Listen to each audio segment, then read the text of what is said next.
foi que iniciou? Bom, eu já tenho mais de 30 anos de carreira, é um pouquinho extensa a coisa, né?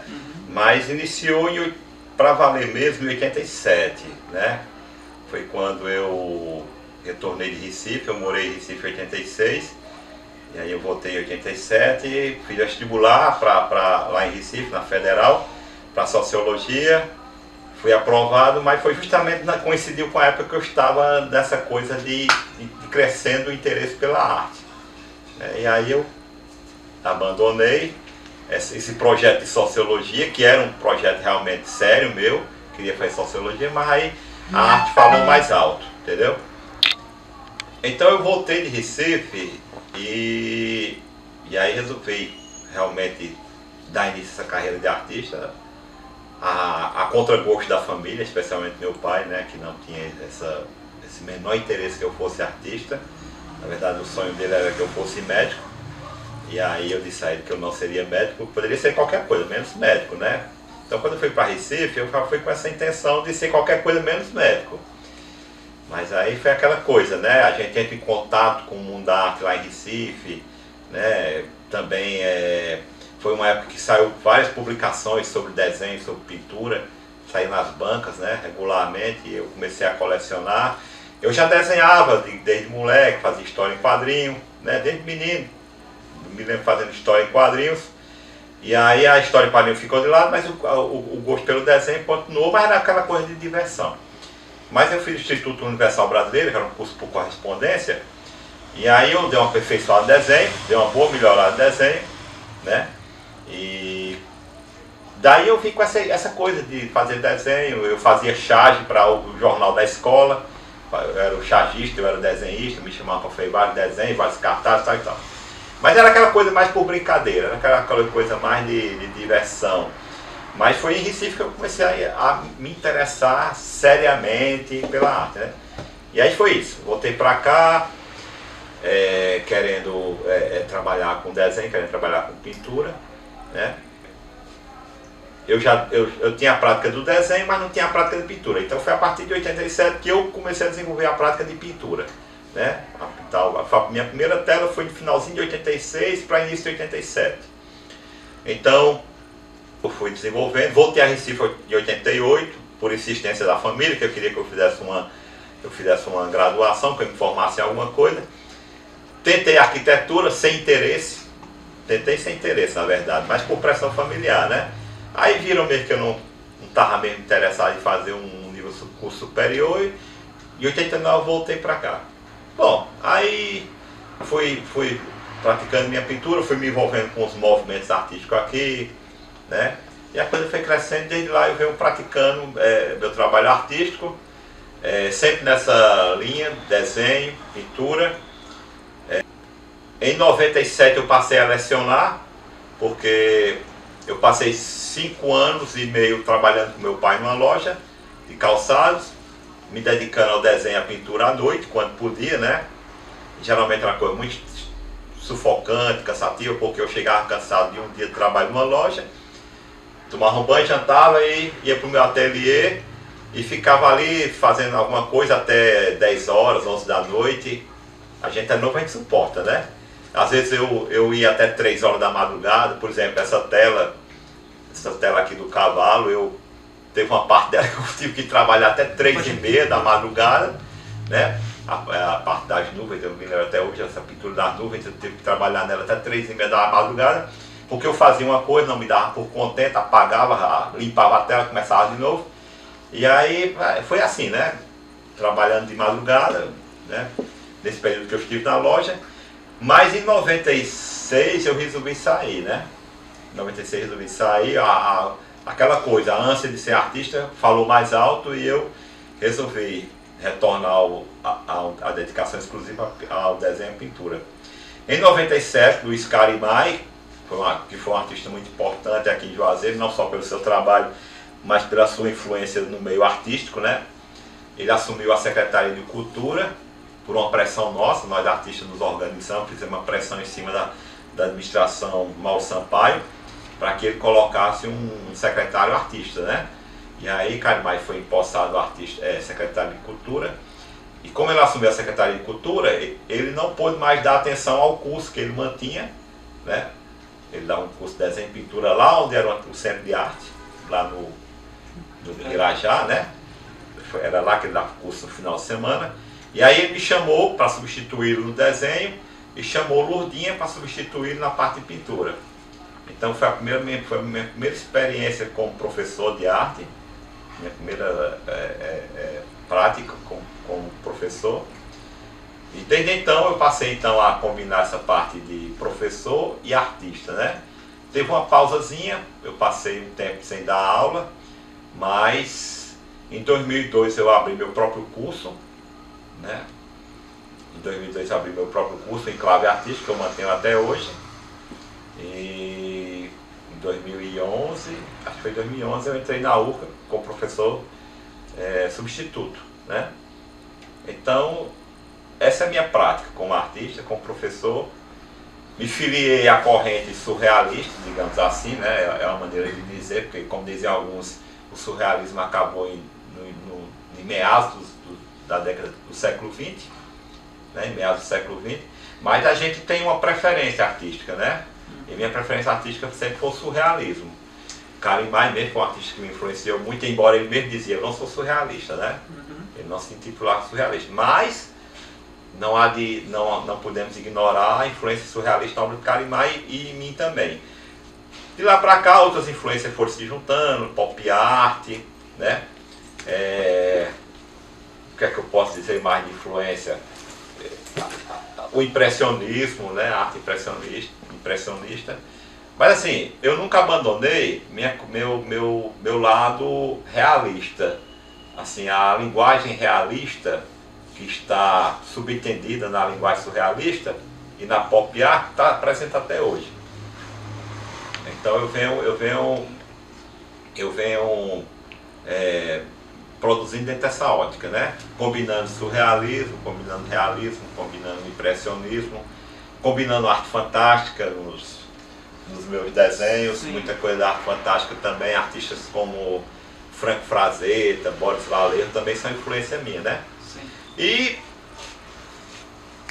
já agora no século XXI, né? Já agora no século XXI, eu retornei aos quadrinhos, né? Por influência justamente do meu retorno ao consumo de quadrinhos. Eu sempre fui um grande consumidor de quadrinhos quando era adolescente, mas quando a gente vai crescendo, a gente, por influência do meio da época, havia um discurso que quadrinhos era uma coisa de criança, de adolescente, era uma coisa americanoide, né? E havia muita crítica em cima dos quadrinhos no final dos anos 80, início dos anos 90, existia muita crítica sobre os quadrinhos. Na verdade, hoje, o que eu via como uma crítica correta, eu passei a ver como uma crítica tremendamente equivocada, né? O problema não é a linguagem artística, o problema é o uso que você faz da linguagem artística. A gente pode questionar a pintura, por exemplo, a pintura feita durante o período nazista na Alemanha, é uma pintura absolutamente absurda, porque ela é uma pintura para ressaltar o nazismo. Assim como a pintura feita na União Soviética no período stalinista. Ela foi feita para endeusar Stalin, né? E o que eles consideravam como o modelo de revolução. Então o problema não é a linguagem, o problema é o uso da linguagem. E no final dos anos 80 para início dos anos 90 havia uma crítica da linguagem dos quadrinhos. Uma crítica que não se sustentou, ainda bem. E isso me fez, essa confusão, né, essa crítica aos quadrinhos dos anos 80, fez com que eu abandonasse, porque a gente vai se deixando adolescente, se tornando adulto, e a gente acha que tudo que tem a ver com a adolescência é uma coisa... como é que eu posso dizer? Equivocada, infantilizada, né? E aí depois de muito tempo de amadurecer, a gente percebe que isso é uma grande baboseira, uma grande besteira que não tem fundamento, né? Então a partir de 2008, por aí assim, eu retornei aos quadrinhos, né? Aí eu retomei essa minha veia quadrinística que eu tinha quando eu era garoto, né? Tenho fazendo, tentando sempre conciliar com o trabalho de pintura e desenho. Não consigo dizer quem eu gosto mais. Eu gosto muito do desenho, né? Eu gosto muito do desenho e defendo o desenho perante outras linguagens. Mas é porque existe no meio artístico, no meio das galerias, no meio do circuito comercial de arte, existe uma coisa de não dar tanta primazia ao desenho quanto se dá à pintura, por exemplo. Por exemplo, vamos falar dos grandes livros sobre desenho e pintura, vamos falar dos grandes livros sobre história da arte, né? Em geral, o desenho, a gravura, ela entra como um adendo. Ela entra somente como um elemento para corroborar a pintura, um elemento para dar sustentação à pintura. A linguagem do desenho e da gravura não tem uma força própria, né? E eu ainda digo mais, a gravura até tem mais aceitação nesse meio, né? No meio da crítica da arte, no meio da história da arte, ela tem mais aceitação, ela tem mais uma boa recepção do que o desenho. Eu acho assim um equívoco muito grande. Infelizmente, por exemplo, a gente tem poucos livros que se dedicam exclusivamente à história do desenho. Quando fala história da arte, está lá a pintura e a escultura. Aí vem depois a gravura e em último lugar vem o desenho, né? Então eu acho que é uma coisa meio perturbadora e equivocada, porque a linguagem do desenho ela é própria, né? Ela é própria, ela é independente e ela deveria ser mais respeitada, deveria ter mais aceitação e deveria ter mais espaço, né? No meio da crítica de arte, entendeu? Essa linha?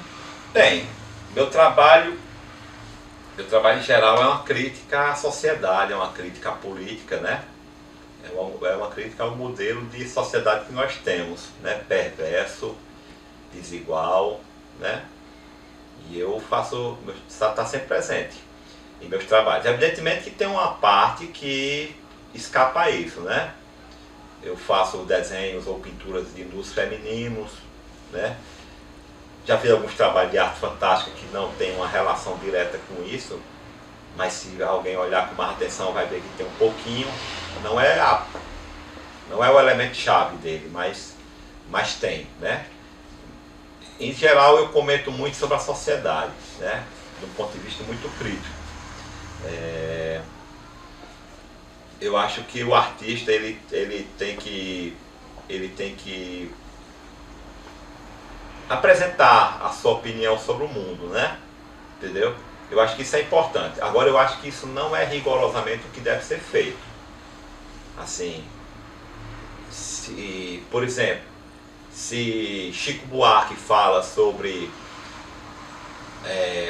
a realidade política brasileira, a realidade política e social brasileira, né? Não só sobre a política, né? Ele também falar sobre a realidade social.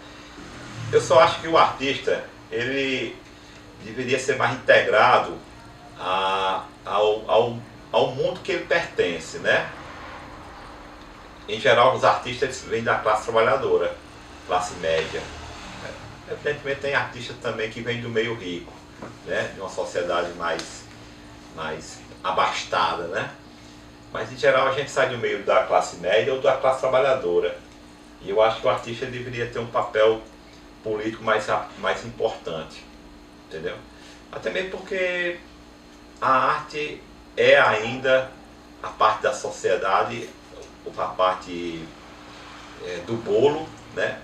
Que é menos favorecida, né? Quando você vai olhar o orçamento destinado à arte na esfera federal, estadual, municipal é irrisório, é um absurdo, né? O que se investe. Então assim, eu acho que o artista tem que ter esse papel. Agora eu não acho que é obrigatório esse papel, sabe? Eu acho que se o artista ele quer fazer outras coisas, que ele faça. É como eu disse, eu faço trabalhos de cunho político, né, de crítica social, mas eu também faço coisas que não é exatamente isso, né? Eu acho que depende muito do meu momento, depende do que eu estou vivendo naquele momento.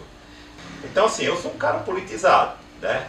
Eu tenho essa visão política e essa visão política ela está presente nos meus trabalhos.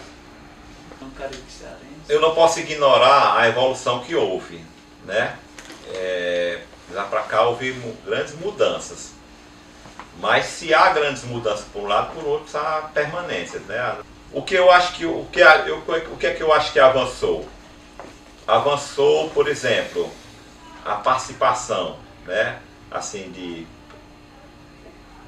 a quantidade de pessoas trabalhando com arte, né? Eu acho que houve um acréscimo, evidentemente que houve um acréscimo. Afinal de contas, nós temos um curso de artes visuais, um curso de teatro, nós temos um curso de música na UFCA, nós temos curso de arquitetura em 2 faculdades particulares, né? Temos o curso de designer na UFCA também, já esquecendo. Então eu acho que por tudo isso há uma efervescência cultural maior, né? Quando eu comecei, pessoal, a me interessar por arte, a fazer arte, não tinha nenhum curso em Juazeiro do Norte. Não tinha nenhum curso. A pessoa que colocou, que veio dar o primeiro curso assim, um curso estruturado, né? Porque tinha pessoas que davam aula de desenho e pintura, assim, apareciam aqui, apareciam acolá, né? Por exemplo, Dona Assunção Gonçalves. Dona Assunção, ela foi professora de alguns alunos, mas era uma coisa informal.